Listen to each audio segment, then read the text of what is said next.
Hello student, बेटा आज मैं आपको बताने जा रहा था कि जो मैंने आपको इनवर्स वाली कराई थी matrix, inverse of the matrix, उसमें एडजॉइंट इनवर्स करा दिए, कैसे किस प्रकार से इनवर्स निकाला जाता है, एडजॉइंट निकाले जाते हैं। ये इनवर्स छोटे छोटे से जो क्वेश्चन थे, एडजॉइंट ए इनवर्स का डिटरमिनेंट, एडजॉइंट का डिटरमिनेंट कितनी पावर होती है, मैंने लास्ट वीडियो में आपको सब कुछ कराने के बाद आपको नॉर्मली अगर एक्स वाई जेड की वैल्यू कैसे इक्वेशन बनाई होती है, इक्वेशन को सॉल्व कैसे किया जाता है, 3 वेरिएबल की 3 इक्वेशन को कैसे सॉल्व किया जाता है, 2 इक्वेशन को कैसे सॉल्व किया जाता है इनवर्स की प्रॉपर्टीज से यूज करके।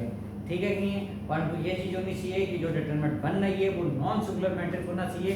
अगर नॉन सिंगुलर मैट्रिक्स नहीं हुआ तो उसका इनवर्स फाइंड नहीं किया जा सकता, ये नॉट डिफाइंड रहेगा। इसलिए अब बात आती है कि मैंने कहा कि अब हमें एक प्रोडक्ट रूल का प्रोडक्ट रूल भी करा दिया, लीनियर इक्वेशन वाली करा दी। अब आपके पास थी मैंने बट प्रॉब्लम वाले, जो बोर्ड के अंदर सबसे ज्यादा महत्वपूर्ण ले रहते हैं। तो बट प्रॉब्लम के लिए देखिए एक एग्जांपल मैंने आपको लिख दिया है कि सबसे बड़ी खासियत होती है बट प्रॉब्लम का, जो 1 मार्क्स हमें मिल जाता है वो केवल ओनली फॉर इस बात का मिल जाता है कि जो बट प्रॉब्लम में हमें इक्वेशन छुपी हुई है, यानी कि इसके अंदर उन इक्वेशन को बनाना ही हमें केवल 1 मार्क्स दे देता है। यानी केवल अगर उस इक्वेशन को बना भी रहेंगे तो भी हमें 1 मार्क्स मिल जाएगा। उसके बाद हम उसका सॉल्यूशन करते हैं, उसका डिटरमिनेंट निकालते हैं तो पूरा हमें मार्क्स मिलते चलेंगे। पर जो सबसे पहले हमें बनाना कैसे होता है, तो सबसे हमें पहले फोकस करना था कि जो बट प्रॉब्लम वाले क्वेश्चन है उसके अंदर वो कैसे दे रहा है और कौन कौन से इक्वेशन दे रहा है, किसको हमें वेरिएबल को क्या मानना और क्या नहीं मानना। ठीक है कि अब जैसे कि यहाँ पे एक एग्जांपल मैंने आपके लिए देख रखा है कि an amount of the rupees 5000 put into 3 investment of the rate interest 6%, 7% and 8% annual respectively। यानी 5000 रुपए में 3 इन्वेस्ट कर रहा हूँ, यानी 3 भागों में डिवाइड करके, जिसमें पहले भाग पर मुझे इंटरेस्ट मिलती है 6%, दूसरे पार्ट की यानी दूसरे भाग की मुझे मिलती है 7% और तीसरे वाले पार्ट की मुझे मिलती है 8%। और टोटल इन्वेस्ट कितना किया है मैंने 5000 रुपये। यानी मैं लेट कर लेता हूँ कि मैं मान लेता हूँ कि मेरे पास जो मेरा टोटल इनकम थी मेरी 5000, उसको मैंने 3 भागों में बांट किया है। तो वो 3 भाग जो है मेरे पास वो एक्स वाई जेड है, यानी कि X Y Z are the investment of the rate. जो मैंने इन्वेस्टमेंट किया है उसमें एक्स को का मुझे मिल रहा है 6% और y का मिल रहा है 7% और z का मिल रहा है मुझे 8% एंड 1 रिस्पेक्टिवली। यानी ये मुझे प्रॉफिट मिल रहा है जो कि मुझे 3 पार्ट में डिवाइड किया गया है। तो जो कि 3 पार्ट जो मेरे थे x, y एंड z, यानी इन तीनों पार्टों का जो टोटल अमाउंट है वो टोटल अमाउंट मुझे इन्वेस्ट कर रहा हूँ, वो कर रहा हूँ 5000 रुपीस। तो फर्स्ट इक्वेशन आपकी यही तैयार होती है, यानी x + 5 + z equal then 5000 rupees. Equation first जो की बनती है टोटल इन्वेस्टमेंट से।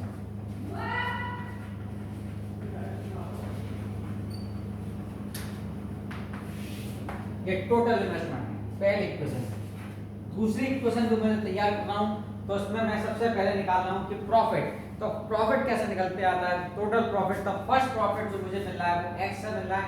तो फर्स्ट प्रॉफिट जो मिल रहा है यहाँ क्या मिल रहा है, the total annual income of 358। यानी कि जो मैं तीनों इन्वेस्टमेंट कर रहा हूँ उन तीनों इन्वेस्टमेंट में जो मुझे इंटरेस्ट मिल रहा है, उन इंटरेस्ट का जो टोटल मुझे प्रॉफिट हो रहा है वो 358 रुपीस हो रहा है। ठीक है कि नहीं? तो अगर मुझे 358 हो यानी पहले उस पे इन्वेस्टमेंट पे मुझे कितना प्रॉफिट हो रहा है, तो फर्स्ट इन्वेस्टमेंट पे प्रॉफिट हो रहा है वो कह रहा है जबकि मेरे पास 6% है, यानी x 6x/100 एंड सेकंड का मुझे प्रॉफिट लग रहा है, प्रॉफिट हो रहा है 7y/100, क्योंकि परसेंटेज में इसे कन्वर्ट कर रहा हूं। ये मुझे इंटरेस्ट मिल के आ रही है फर्स्ट इन्वेस्टमेंट से, ये सेकंड इन्वेस्टमेंट से एंड थर्ड इन्वेस्टमेंट से मुझे मिल के आ रही है, वो आ रही है आपकी 8% मिल रहा है, यानी 8z/100 एंड टोटल प्रॉफिट कितना होगा मुझे, टोटल प्रॉफिट हो रहा है आपके 6x/100, यानी तीनों का प्रॉफिट अगर मैं ऐड कर दूं तो plus y and plus 8z/100 and equal then जो टोटल मुझे प्रॉफिट हो रहा है वो 358 रुपीस हो रहा है।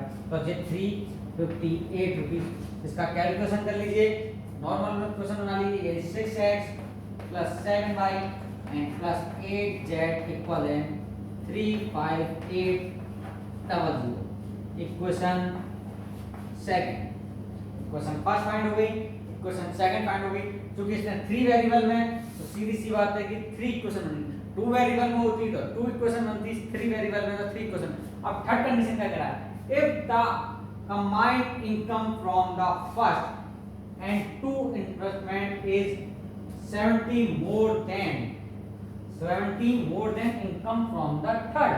यानी ये कह रहा है कि फर्स्ट यानी कि कह रहा है कंबाइंड इनकम यानी दोनों का ऐड यानी if the combined income from the first two investment, जो पहली दो इन्वेस्टमेंट मैंने जो की थी उनका जो दोनों का मुझे प्रॉफिट हो रहा है, उन दोनों का जो प्रॉफिट है वो 70 मोर देन है आपके थर्ड वाली से, यानी जो थर्ड वाली इनकम है उससे 70 रुपए ज्यादा है, यानी कि the income from the third. तो टोटल इनकम यानी कि तीसरी कंडीशन जो मिलकर तैयार हो रही है वो तीसरी इनकम कह रहा है कि फर्स्ट टू इनकम यानी पहली first income and plus second first income equal है 70 प्लस 70 रुपए ज्यादा है किससे, थर्ड इनकम से। साफ साफ लिखा था इनकम फ्रॉम द थर्ड यानी थर्ड इनकम से मुझे 70 रुपए ज्यादा है। क्लियर। तो ये तीसरी इनकम है। फर्स्ट इनकम कितनी थी आपकी, फर्स्ट इनकम थी आपकी 6x अपॉन 100। सेकंड इनकम आपकी कितनी थी 7y upon 100 equal then 70 and plus third income आपकी थी 8z अपॉन 100।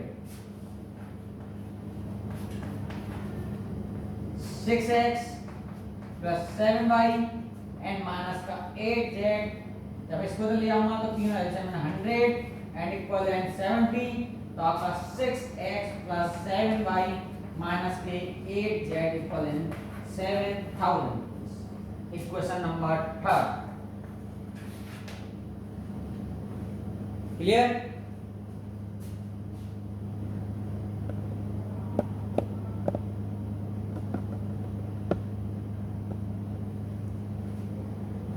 चलिए एक बार प्रॉब्लम रिपीट कर रहा हूँ क्योंकि जो दिख नहीं पाए उसी के कारण बोल रहा हूँ कि कह रहा हूँ an amount of the rupees of 5000 input of the 3 investment यानी 5000 रुपए में एक 5000 रुपए दे रहा हूँ, उसको 3 भागों में अलग अलग रेट ऑफ इंटरेस्ट से मैं उनका इनकम जमा कर रहा हूँ जो मुझे मिल रही है, या किसी के थ्रू दे रहा है या मैं 3 आदमियों को दे रहा हूँ। पहला आदमी मुझे 6% दे रहा है, दूसरा आदमी मुझे 7% दे रहा है और तीसरा आदमी मुझे 8% दे रहा है। उन 5000 को उन तीनों में मैंने बांट दिए और कितने किसको बांटे मुझे खुद नहीं मालूम और यही क्वेश्चन कह रहा है। ठीक है। अब पहले आदमी को जो मैं दे रहा हूँ वो 6% दे रहा हूँ, दूसरे आदमी को दे रहा हूँ 7% और तीसरे आदमी को दे रहा हूँ 8%, पर टोटल इनकम मेरे पे 5000 रुपए।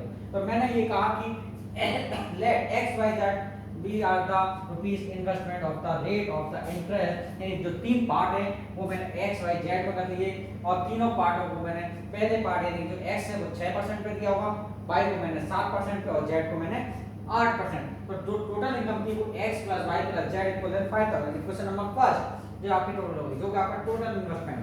अब बात आती है कि फर्स्ट पे जो प्रॉफिट हो रहा था वो मैंने कहा कि फर्स्ट पे जो मुझे प्रॉफिट होगा क्योंकि वो परसेंटेज में है तो 6% यानी किसी x का जब मैं परसेंटेज निकालने जा रहा हूं तो 6x अपॉन 100। सेकंड का मुझे प्रॉफिट होगा 7y अपॉन 100 एंड थर्ड का मुझे जो प्रॉफिट होगा यानी इनकम जो होगी वो 8z अपॉन 100। अब ये कह रहा है कि जो तीनों का प्रॉफिट है तीनों का इनकम है, आप कह सकते हैं मैंने प्रॉफिट लिखा हुआ है इनकम, तो तीनों की जो इनकम है 6x upon 100 bye 7y upon 100 8z upon 100 और जो मुझे टोटल दे रहा है टोटल एनुअल इनकम ऑफ 3538। इस साल के अंत में मुझे जो टोटल प्रॉफिट हो रहा है वो 358 रुपए हो रहा है, यानी तीनों की इनकम को ऐड करके मैंने 358 लिख दिया। सॉल्यूशन करने पे मुझे तीसरी इक्वेशन दी, सेकंड इक्वेशन फाइंड हो। अब बात करते हैं तीसरी इक्वेशन की। तो if the combined income from the first two investment, जो पहली दो इनकम थी उनका कंबाइंड यानी दोनों इनकमों को कंबाइंड किया गया, if the 70 rupees more than, दोनों का जो कंबाइंड इनकम मुझे प्रॉफिट होगी वो 70 रुपए ज्यादा है तीसरे वाले बंदे से, यानी कि तीसरे वाला यानी बंदे को जो मैंने दिए थे इन्वेस्ट की थी उससे 70 रुपए ज्यादा है। इक्वेशन हो गई। तो फर्स्ट की इनकम प्लस सेकंड की इनकम इक्वल एंड थर्ड की इनकम। सॉल्यूशन करने पर मुझे थर्ड इक्वेशन, इस प्रकार से मुझे थर्ड इक्वेशन प्राप्त हो गई, फाइंड हो गई है। अब मैं तीनों क्वेश्चन को सॉल्व करके x y z का यानी कि प्रॉपर्टीज किसकी लगाऊंगा, इनवर्स वाले की, और इनवर्स प्रॉपर्टीज का लगा के सॉल्यूशन करूंगा। इसको आप स्क्रीनशॉट ले लीजिए और भी मुझे कोड को रफ करना है और तीनों इनकम को मैं यहां लिख दूंगा।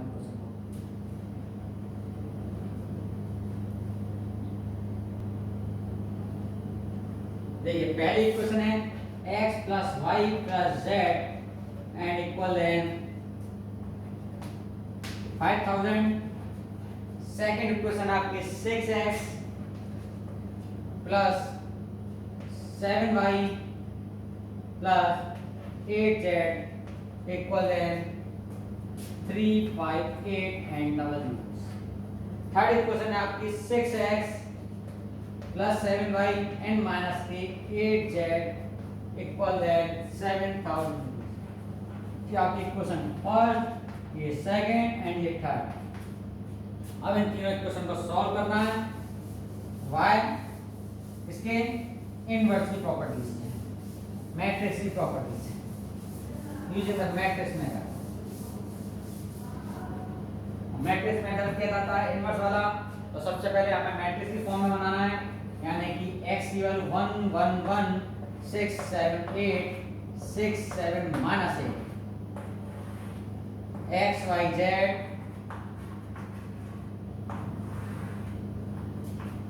and 5000 358 00 and 7000। लेट कर लीजिए A matrix multiple of X matrix and equal and C। Direct लिख रहा हूं मैं A inverse C, so that मुझे A इनवर्स फाइंड करना है। तो A इनवर्स निकालने के लिए सबसे पहले वही चीज डिटरमिनेंट निकालनी पड़ेगी। और डिटरमिनेंट ऑफ A यानी डिटरमिनेंट ऑफ 1 1 1 6 7 8 6 7 माइनस 8।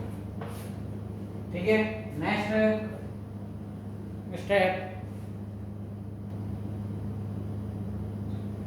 चलिए 1 डिटरमिनेंट ऑफ 7 8 7 माइनस 8 माइनस 1, ठीक है 6 8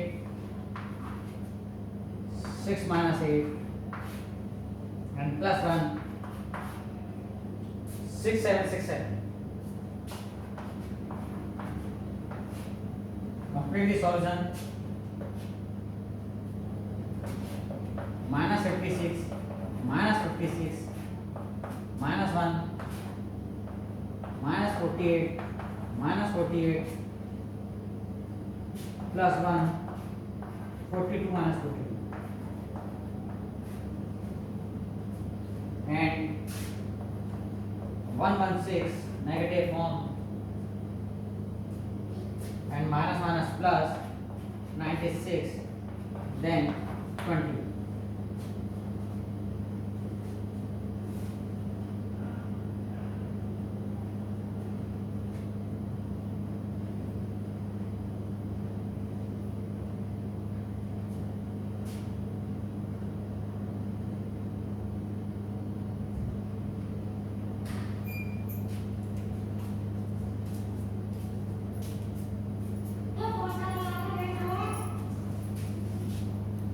लेकिन आज दर्शन सॉरी यहाँ मिस्टेक है बेटा, 56 minus 56, so that 112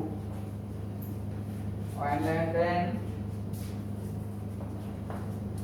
minus k आपके पॉजिटिव एंड माइनस 16। क्लियर?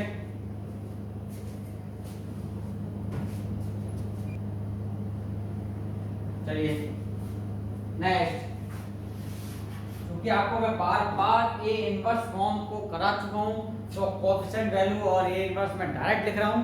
ठीक है, तो देखिए ए इनवर्स की मैं डायरेक्ट प्रॉपर्टीज आपको लिख दे रहा हूं। तो आपका एडजॉइंट ए निकाल के दिखा दे रहा हूं डायरेक्ट। आपका एडजॉइंट ए जो निकल के आएगा वो मैं आपको डायरेक्ट लिख रहा हूं। ठीक है, एडजॉइंट ए की जो वैल्यू है वो माइनस के 112 एंड 15 1। ये मैं आपको नहीं निकाल के दिखा रहा, डायरेक्ट आप कर सकेंगे। ठीक है, 96 माइनस 14 2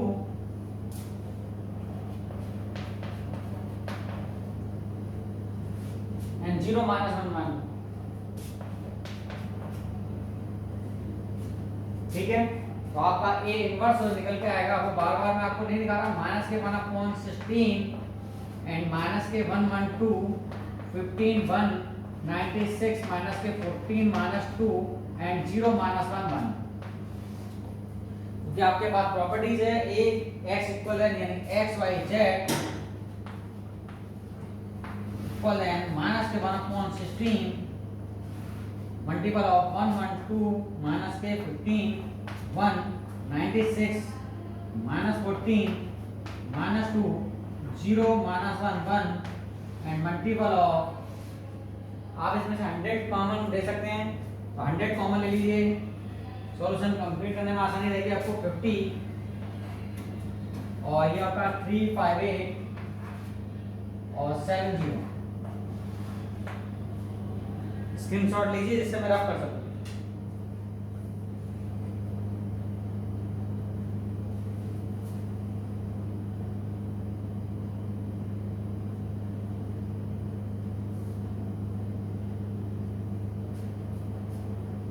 नीचे ग्राफ कर रहा हूं केवल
x Y Z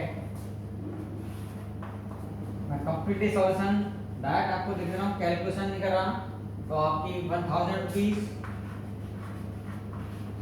22 and Z की जो वैल्यूज है वो 18 तो आप सो डेट इनकम आपकी टोटल हो गई तो फर्स्ट इंस्टॉलमेंट थी तो 1000 रुपीज थी सेकंड इंस्टॉलमेंट थी 2200 थी एंड थर्ड इंस्टॉलमेंट आपकी जो थी उनने इन्वेस्टमेंट थी वो इन्वेस्टमेंट दी थी फर्स्ट इन्वेस्टमेंट आपको 1000 सेकंड आपकी 2020 रुपीज एंड 1800 तो ये आपके पास फिनिश होता है इन्वेस्ट का। ठीक है नेक्स्ट वीडियो में नेक्स्ट टॉपिक लेके आपको क्लियर करेंगे बाकी आप प्रैक्टिस करिए कोई भी प्रॉब्लम है ठीक है तो कमेंट में करिए उसे कंप्लीट किया जाएगा। Thank you.